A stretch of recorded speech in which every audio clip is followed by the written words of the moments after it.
नमस्कार दोस्तों, मेरा नाम है मनीष कुमार सिंह और आप देख रहे हैं 4 पीएम महाराष्ट्र।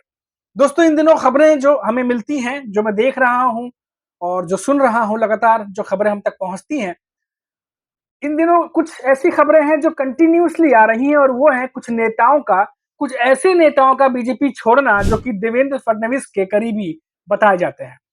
जैसे मैं आपको उदाहरण बताऊं तो कुछ दिनों पहले आपको बताया मैंने एक विवेक कोल्हे जो है नेता, उनके बारे में मैंने आपको बताया था कि कैसे वहां पर जो है विवेक कोल्हे अब बीजेपी छोड़ सकते हैं, ऐसी खबरें हैं। युवा नेता है वो। और ऐसा ही एक खबर आई थी कोल्हापुर से, जब मैंने आपको बताया था कि एक राजघराने से ताल्लुक रखते हैं, एक नेता है और वो देवेंद्र फडणवीस के काफी करीबी है। उनके बारे में भी ऐसी खबरें आई थी। और हर्षवर्धन पाटिल जो कि बीजेपी के काफी करीबी नेता हैं, लेकिन इन दिनों वो शरद पवार से मिलने पहुंचे थे, जिसको लेकर के बाद में हमने देखा कि चंद्रशेखर बावनकुले नाराज भी हुए थे और बीजेपी के कई नेता नाराज हुए थे कि हर्षवर्धन पाटिल जो है शरद पवार से क्यों मिल रहे हैं। अब इसी बीच देवेंद्र फडणवीस के एक और करीबी नेता हैं और उनके पार्टी छोड़ने की अटकलें अब तेज हो गई हैं। ये झटका उनके गढ़ विदर्भ में ही उन्हें लग सकता है। पिछले महीने भंडारा गोंदिया लोकसभा सीट से पूर्व सांसद शिशुपाल पटले ने कांग्रेस का दामन थाम लिया था। वहीं अब एक पूर्व विधायक अब कांग्रेस में जा रहे हैं, ऐसी खबरें हैं और इसी महीने वो कांग्रेस ज्वाइन कर सकते हैं। पूर्व विधायक गोपाल दास शंकर लाल अग्रवाल 2004, 2009 और 2014 के विधानसभा चुनाव में कांग्रेस के टिकट पर जीत दर्ज कर चुके हैं। साल 2019 के विधानसभा चुनाव से पहले वो बीजेपी में शामिल हो गए और इसी सीट से चुनाव में उतरे। हालांकि उन्हें करारी हार का सामना करना पड़ा और जानकारी के मुताबिक विधानसभा सदस्यों द्वारा चुने जाने के लिए विधान परिषद के उम्मीदवारों पर जैसे ही पूर्व मंत्री प्रणय फुके के नाम पर मुहर लगी, वैसे ही वो नाराज हो गए।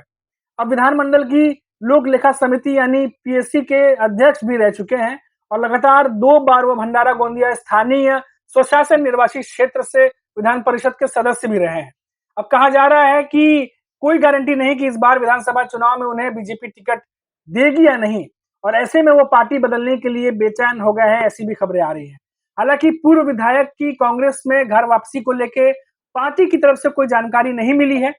उनके दल बदलने की बातें समर्थक ही कर रहे हैं, लेकिन ये बात इसलिए अहम है क्योंकि आप देखिए कि चुनाव जैसे से नजदीक आ रहे हैं, एक-एक करके बीजेपी के कई सारे जो नेता हैं, वो पार्टी छोड़ते दिखाई दे रहे हैं।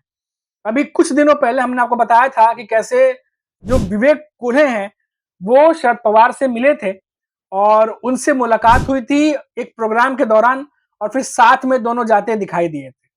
फिर खबरें आई थी कि शायद उन्हें जो सीट जहां से वो लड़ना चाह रहे थे, वहां से बीजेपी की तरफ से टिकट नहीं मिल सकता है और वहां से अजीत पवार के गुट के कोई नेता खड़े हो सकते हैं, जिसकी वजह से उनकी करीबियां इन दिनों शरद पवार से बढ़ी हुई हैं और वे कोल्हे को लगता है कि शायद शरद पवार से उन्हें वहां से लड़ने के लिए टिकट मिल सकता है। अब देखिए, जो आशुतोष काले हैं, वो भी कोपरगांव की इसी सीट से जो है वो लड़ना चाह रहे हैं और अजीत पवार की जो गुट है, वो उन्हें वहां से टिकट दे सकती है, ऐसी खबरें हैं। अब उससे पहले जाइए, हर्षवर्धन पाटिल जो है, उन्होंने भी शरद पवार से मुलाकात की थी और दोनों के बीच में काफी देर तक मीटिंग हुई, जिसके बाद बीजेपी बीजेपी में और साथ ही साथ तमाम राजनीतिक गलियारों में ये खबर फैली कि हर्षवर्धन पाटिल जो है वो शरद पवार की पार्टी में जा सकते हैं। अब इसको लेकर के फिर हमने देखा कि कुछ बीजेपी के बड़े नेता जो है वो नाराज भी हुए। चंद्रशेखर बावनकुले भी नाराज हुए थे। हालांकि उन्होंने तो किसी संबोधन में, उन्होंने, मैं रिपोर्ट तो पढ़ी थी, किसी संबोधन में उन्होंने ये भी कह दिया था कि बीजेपी से जिसको छोड़ के जो जाना चाहता है वो हर्षवर्धन पाटिल की तरह शरद पवार से जाके मुलाकात कर सकता है। तो कई सारे अंतर्द्वंद जो बीजेपी के अंदर चल रहे हैं इन दिनों और साथ ही साथ उनके गठबंधन दलों के बीच में जो चल रहा है वो तो हम लगातार आपको बताते ही रहते हैं। तो इन तमाम घटनाओं को देख करके ये जाहिर से ये साफ-साफ कहा जा सकता है कि बहुत सारे नेताओं में असंतोष का माहौल इस समय बना हुआ है और जैसा कि मैं हमेशा कहता हूं कि साल 2019 के बाद से कई सारे ऐसे नेता, साल 2019 की बात कर लीजिए, जब 14 की बात कर लीजिए, उन दिनों मोदी लहर जो है महाराष्ट्र में चल रही थी और 2019 के बाद जो कुछ भी महाराष्ट्र में हुआ, उसके बाद काफी ज्यादा जो है वो बदलाव महाराष्ट्र की राजनीति में देखने को मिला और साल 2024 में वो हुआ जिसकी उम्मीद किसी को नहीं थी और बीजेपी और उसके गठबंधन दल जो है बैकफुट पर नजर आए और एमवीए जो है वो जोरदार तरीके से ज्यादा सीटें जीतने में वो कामयाब रहा। अब इसके बाद जो लोकसभा के रिजल्ट आए हैं, उसके बाद अंदर की जो कमियां थी, खामियां थी, वो सामने आने लगी महायुति के।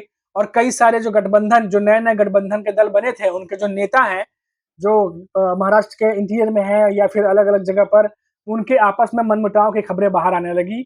और कई लोगों को पद नहीं मिले, कई लोगों को जो वादे किए थे वो नहीं हुए। महाराष्ट्र के कैबिनेट विस्तार की बात की गई थी 2 बार, लेकिन 1 बार ही हुआ। उसके बाद जो है कई नेताओं में असंतोष का माहौल था। फिर लोकसभा चुनाव के बाद हमने देखा, जब दिल्ली में भी कैबिनेट का विस्तार हो रहा था, उस समय भी एकनाथ शिंदे की पार्टी के कई नेता ये कह रहे थे कि उन्हें वहां पर कैबिनेट में मंत्री पद मिलना चाहिए था। अजीत गुट के कई नेता ये कह रहे थे, लेकिन वो सब भी नहीं हुआ। अब उसके बाद अब विधानसभा चुनाव है, और ये चुनाव जो है वो आखिरी उम्मीद है इन नेताओं की, क्योंकि वो जिस चीज के लिए महायुति में आए थे, अपने उज्जवल भविष्य के लिए, अगर उन्हें टिकट नहीं मिलता है तो उनका आने का कोई औचित्य नहीं बनता। और इसीलिए अब वो पूरी जोर लगा रहे हैं कि इस बार के विधानसभा चुनाव में उन्हें उनके एरिया से टिकट मिले। लेकिन जो हाल ही के दिनों में हमने देखा कि जिस तरीके से बीजेपी में जो नेता भर भर करके आए थे, अब सबकी उम्मीद पूरी नहीं की जा सकती। तो इसमें वो नेता बीजेपी छोड़ने की कगार पर हैं, जिनके मन मुताबिक उन्हें टिकट नहीं मिल रहा, या फिर उनके अंदर असंतोष की भावना है। और इसीलिए ये लगातार जो सिलसिलेवार तरीके से हम देख रहे हैं कि एक के बाद एक जो नेताओं की खबर आ रही है कि वो एमवीए के नेताओं से मिल रहे हैं और जल्द ही बीजेपी छोड़ सकते हैं। ये खबरें इसीलिए आ रही हैं क्योंकि वो अपना हित साधते हुए जो है वो वापस महायुति में आए थे, और यहाँ जब उन्हें कुछ नहीं हासिल हो रहा है, असंतोष की भावना है, तो अब वो वापस जो है वो घर वापसी कर रहे हैं, अपनी पुरानी पार्टियों में जा रहे हैं। अब देखना होगा कि आने वाले समय में जो विधानसभा चुनाव है कि क्या जो नेता बीजेपी के साथ थे, अब वो पार्टी छोड़ के जा रहे हैं, क्या उन्हें एमवीए की तरफ से टिकट मिलेगा, या फिर एमवीए के साथ जो नेता रह गए थे और वो इस एरिया से मजबूत है, या फिर उन्हें टिकट मिलेगा। क्योंकि इस बार की विधानसभा चुनाव में काफी कुछ चहल पहल देखने को मिलेगी, क्योंकि इस समय सियासत जो है वो किसी खिचड़ी से कम नहीं है। तमाम जो नेता हैं, चाहे वो एमवीए की बात कर लीजिए, चाहे मायावती की बात कर लीजिए, ये सारे नेता जो हैं कभी एक ही दल में हुआ करते थे, आज इधर उधर हो चुके हैं, जैसा कि आप सभी जानते हैं। और पूरी तरीके से महाराष्ट्र की सियासत में खिचड़ी पकी हुई है, और इस बार के विधानसभा चुनाव में भी माना जा रहा है कि ये चुनाव भी खिचड़ी वाली ही होगी। अब देखना होगा कि जो नेता दल बदल रहे हैं, क्या उनके दल बदलने से उन्हें कोई फायदा मिलने भी वाला है, नहीं मिलने वाला। लेकिन इतना जरूर है कि जिस तरीके से एक के बाद एक बीजेपी नेता छोड़ रहे हैं, ये किसी झटके से कम नहीं है। और ये कई सारे जो महाराष्ट्र की राजनीति में एंगल है वो खोलते हैं, क्योंकि एक बड़ा नेता जब पार्टी छोड़ता है, दूसरे पार्टी में जाता है, तो उसके साथ साथ उसके फॉलोअर्स जो होते हैं, उसके कार्यकर्ता होते हैं, वो भी मूव करते हैं साथ में, और जिससे उस एरिया में, जिस एरिया से वो नेता आते हैं, तो काफी कुछ जो है वो असर भी पड़ता है। अब फाइनली ये देखना होगा कि जो बीजेपी को एक के बाद एक झटके लग रहे हैं, आखिर बीजेपी क्यों नहीं रोक पा रही अपने इन नेताओं को, और या फिर उनके सामने कोई और चुनौती है। अब अंदर की क्या बातें हैं वो तो पार्टी के बड़े नेता ही जानते होंगे, लेकिन इतना जरूर है कि महाराष्ट्र की राजनीति में जिस तरीके से एक एक करके खबरें आ रही हैं, ये बीजेपी के लिए बिल्कुल भी अच्छी नहीं खबरें हैं। फिलहाल अभी के लिए इतना ही, फिर लौटेंगे तो बात करेंगे महाराष्ट्र की किसी बड़ी खबर पर। तब तक के लिए मुझे इजाजत दीजिए। नमस्कार।